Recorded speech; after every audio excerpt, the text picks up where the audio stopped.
السلام علیکم ورحمۃ اللہ وبرکاتہ۔ بسم اللہ الرحمن الرحیم۔ آدم علیہ الصلاۃ والسلام کی وفات اور آدم علیہ الصلاۃ والسلام کی اپنے بیٹے شیس علیہ السلام کو وصیت۔ شیس کا مطلب ہے اللہ کا دیا ہوا تحفہ۔ آدم علیہ الصلاۃ والسلام نے ان کا یہ نام اس لیے رکھا تھا کہ حابیل کے قتل ہو جانے کے بعد اللہ نے انہیں شیس عطا فرمایا۔ محمد بن اسحاق رحمۃ اللہ فرماتے ہیں کہ جب آدم کی وفات کا وقت آیا تو آپ نے اپنے بیٹے شیس کے حق میں وصیت کی، انہیں رات اور دن کے اوقات اور ان اوقات میں ادا کی جانے والی عبادات کی تعلیم دی اور انہیں بتایا کہ ایک طوفان آنے والا ہے۔ کہتے ہیں کہ آج کل جتنے انسان موجود ہیں ان کا نسب شیس علیہ السلام تک پہنچتا ہے۔ آدم علیہ السلام کے دوسرے بیٹے کی اولاد ختم ہو چکی ہے۔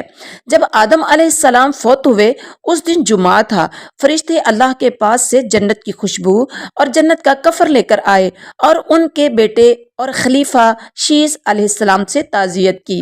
حضرت ابی بن کعب رضی اللہ عنہ سے روایت ہے، انہوں نے فرمایا کہ جب آدم علیہ السلام کی وفات کا وقت قریب آیا، انہوں نے اپنے بیٹوں سے فرمایا، بیٹو میرا جنت کے پھل کھانے کو جی چاہتا ہے۔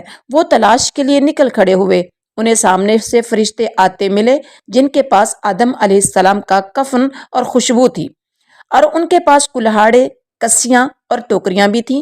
انہوں نے کہا، آدم کے بیٹو تمہیں کس چیز کی تلاش ہے؟ یا کہا تم کیا چاہتے ہو اور کہاں جا رہے ہو؟ انہوں نے کہا، ہمارے والد صاحب بیمار ہیں اور جنت کے میووں کی خواہش رکھتے ہیں۔ فرشتوں نے کہا، واپس چلے جاؤ، تمہارے والد تو فوت ہونے والے ہیں۔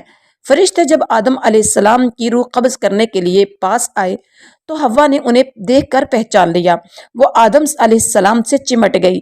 آدم علیہ السلام نے فرمایا، مجھ سے الگ ہو جاؤ، پہلے بھی مجھے تمہارے ذریعے سے ہی مصیبت پہنچی تھی، مجھے میرے رب کے فرشتوں کے ساتھ رہنے دو۔ فرشتوں نے ان کی روح قبض کی، غسل دیا اور کفن دیا اور خوشبو لگائی، آپ کی قبر کھودی اور لحد تیار کی۔ پھر انہوں نے آدم علیہ السلام کی نماز جنازہ ادا کی، پھر انہیں قبر میں رکھ کر اوپر سے مٹی ڈال دی گئی۔ اس کے بعد انہوں نے آدم کے بیٹوں سے کہا کہ آدم کے بیٹوں تمہارے لیے یہی طریقہ ہے۔ حضرت آدم کہاں دفن ہوئے اس میں اختلاف ہے۔ مشہور ہے کہ انہیں ہندوستان کے پاس سری لنکا میں اس پہاڑ کے قریب دفن کیا گیا جہاں انہیں جنت سے اتارا گیا تھا۔ قول یہ ہے کہ مکہ مکرمہ میں جبل ابی قیس پر دفن کیا گیا۔ یہ بھی کہا جاتا ہے کہ حضرت نوح علیہ السلام نے طوفان کے موقع پر ان کی اور حضرت حوا علیہ السلام کی میتوں کو ایک تابوت میں ڈال کر کشتی میں رکھ لیا تھا، پھر طوفان ختم ہونے کے بعد انہیں بیت المقدس میں دفن کر دیا۔ آپ کی عمر کے بارے میں اختلاف ہے۔ حضرت ابن عباس اور ابو ہریرہ رضی اللہ عنہ سے روایت ہے، اور وہ بھی مرفوع روایت ہے، کہ لوح محفوظ میں ان کی عمر 1000 سال لکھی ہوئی تھی۔ حضرت آدم علیہ السلام کی وفات کے بعد ان کے بیٹے شیس علیہ السلام نے ان کے کام رشد و ہدایت اور تبلیغ کی ذمہ داری اٹھائی۔ جب ان کی وفات کا وقت آیا تو انہوں نے اپنے بیٹے انوش کے حق میں وصیت کی۔ جب انہوں نے یہ ذمہ داری اٹھائی، ان کے بعد ان کے بیٹے کینن نے یہ ذمہ داری اٹھائی، پھر ان کے بعد ان کے بیٹے مہلائیل نے یہ منصب سنبھالا۔ ان کے بارے میں اہل فارس کا کہنا ہے کہ وہ ہفتے اقلیم کے بادشاہ تھے۔ سب سے پہلے انہوں نے درخت کاٹے، شہر بسائے اور بڑے بڑے قلعے تعمیر کیے۔ وہ کہتے ہیں کہ بابل اور ایران کے شہر انہوں نے تعمیر کیے۔ انہوں نے ابلیس کے لشکروں کو شکست دے کر زمین کے دور دراز علاقوں اور پہاڑوں کی گھاٹیوں میں منتشر کر دیا۔ انہوں نے بہت سے سرکش جن اور بھوت قتل کیے۔ ان کا ایک بہت بڑا تاج تھا، وہ لوگوں سے خطاب فرمایا کرتے تھے۔ ان کی حکومت 40 سال قائم رہی۔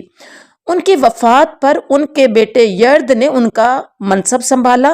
انہوں نے اپنی وفات کے وقت اپنے بیٹے خنوخ کے حق میں وصیت کی۔